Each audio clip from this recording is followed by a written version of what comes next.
S'ak Pase. I am your host, Sophie, and welcome to the Haitian American Dream podcast, where I discuss the beauty, the flaws, and all that Haitian culture is made up of. On this podcast, you will be sure to find a little bit of history with a dash of comedy and a major focus on the importance of mental health in our community.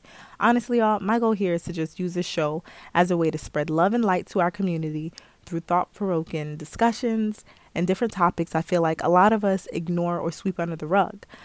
These discussions will also be topics that I've discussed with friends, family, and different things of that nature. And hopefully, you guys will be empowered and uplifted. That is my overall goal with this podcast. So that means all my Haitians from Canada, the UK. Actually, I don't think I know any UKzos. I'm sure there are some. Because like my dad says, which means there's not one place on earth that there is not a Haitian. So we live everywhere.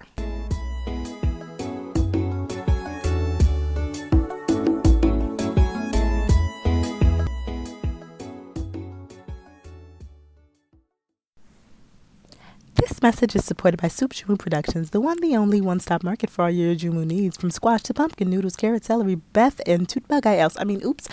Anything else you put in your soup for the day. Happy Haitian Independence Day.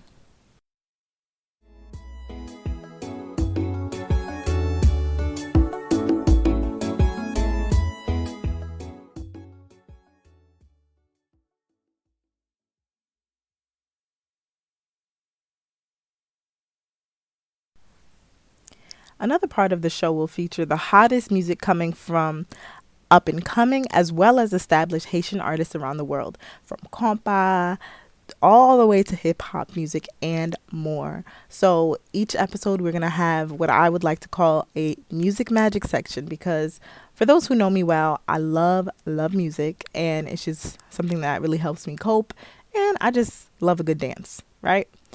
But let's go ahead and jump straight into what I really want to address and what I'll really be discussing whenever this podcast is on. So mental health is a largely ignored topic within the Haitian community. With that said, every week I really want to talk about that in different ways and how we can individually address our own mental health concerns. A lot of Haitians automatically, and as a matter of fact, I'm not just going to even pin it on Haitians, because in the Black community at large, across the world, I'm sure, especially Caribbeans, just black people in general. A lot of us take it for granted when it comes to mental health. And when you really sit and think about it, we are some of the people who have been the most affected as far as mental and emotional abuse goes throughout centuries, literally centuries, right? So it's weird to me how we don't think that mental health concerns are a major issue, right? But anywho, so as I was saying, a lot of Haitians automatically jump on the idea that you are quote unquote fool or crazy if you seek or feel the need to seek mental health services. But I'm here to let you know that idea is far from the truth. Like, honestly, we gotta get real. It's 2018.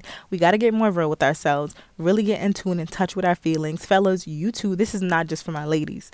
Honestly, like, it always boggled my mind when, say for example, as a kid or even at this age, if you tell your Haitian parents, oh, like you're distressed about something, it would automatically go to the idea, oh, for example, those who, come from religious backgrounds, like either Protestant or Roman Catholic, oh, pray it away.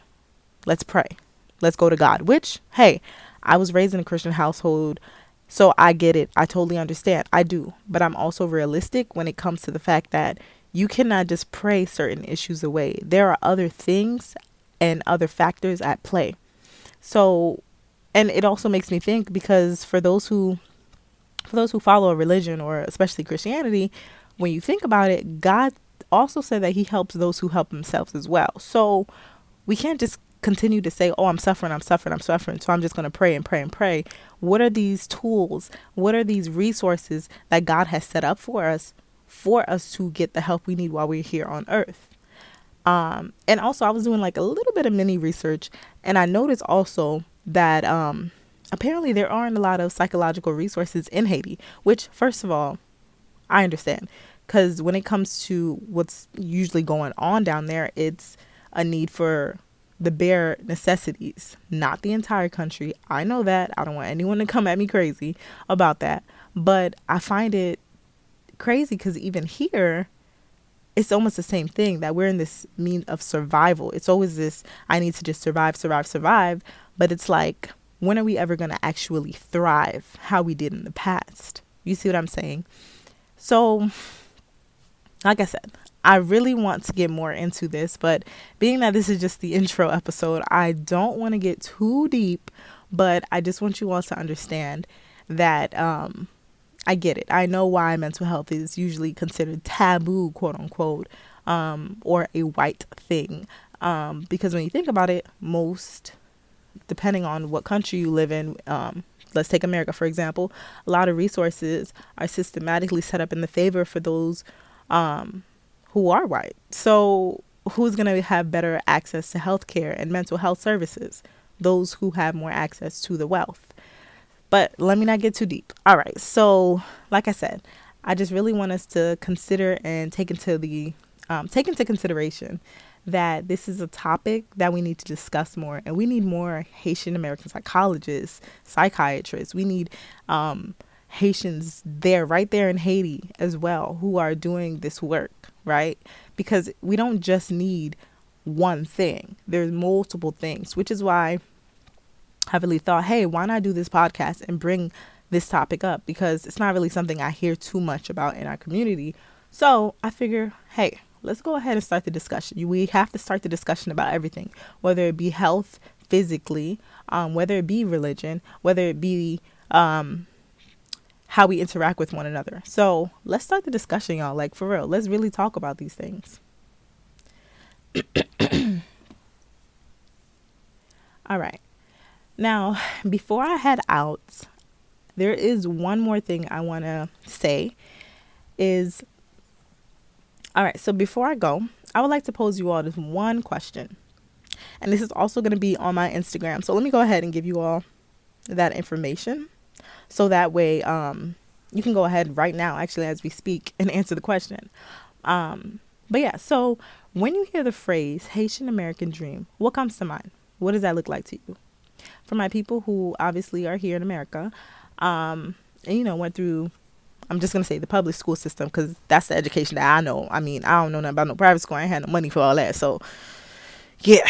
Anyways, but for those of us who went to, in school in general, I'm sure you've learned about it, even if you did go to private school. But we learned about this thing called the American Dream. I believe, hold on, let me see. So I want to say I learned about this maybe like my sophomore year of high school. Was that American? I can't remember, y'all. But regardless, we learned this thing about the American Dream, the white picket fence, the dog named Spot, the house that's 2 stories, and all of these different things, right? And I got to thinking one day, I was like, yo, what's the Haitian American Dream though? Like, when Haitians were coming over here in droves in the 80s, the 90s, whatever, what was that idea that they had? What life were they envisioning? Do you all think there was a vision necessarily, or was it just, I'm trying to survive, I'm trying to get away from what's, the turmoil? Like, what do you all think was really going on in terms of people's mindset? And for me, honestly, the first thing that comes to mind is survival. That's what I think of. But now that we've settled into the countries that we have, either migrated to, and whatnot, there are a lot of people, a lot of Haitians who are becoming influencers, whether it be in the media, wherever, politics. So now I'm wondering, what do you think the Haitian American Dream is of today? Like, what do you think your parents' Haitian American Dream was? And what is your Haitian American Dream? What is that vision that comes to mind? For me, in my mind, when I think of the Haitian American Dream, it's allowing what my parents and other elders have instilled in me to shape me into the best that I can be. Even though it's a little cliche, like, I'm not even going to lie to y'all, my version of the dream is remembering where my people come from, where they still are, and where they are going, or where they can go. It's not so much, oh, well, we're just surviving and, well, I'm just going to take these scraps. No, like, I really, really could see us doing so much more. But if we really obviously unite and talk about these different things that are quote unquote taboo, right? But anywho, so we as a people, we're so full of diversity from skin tone, hair, foods, music, and even different ways of speaking Creole. Yes, I know. For those who don't know, like in different parts of Haiti, it's like, for example, here up north, people might have an accent. You might hear somebody be like, yo, you dead ass B. You go down to Florida and be like, yo, dog, you green for that. You green for that, right? I've lived everywhere, so I could do a whole bunch of more impersonations. It may not sound correct, but I know the lingo from damn near every region, or at least every region that Haitians have lived in. But anywho, so yeah, there are different regions in Haiti, like where my dad explained to me before that people's Creole sound different. And like, I've impersonated it before, but I'm not going to embarrass myself right now. But all I'm saying is we're so diverse, we're so full and rich, we're so rich in culture that even though we were not directly born in Haiti, that country built us. It built me, at least. And like that quote says online, I was not born in Haiti, but Haiti was born in me. I think it's an important quote especially for first generation Haitian Americans to remember, even those within the diaspora in different places, like I said earlier, such as Canada and other countries overseas.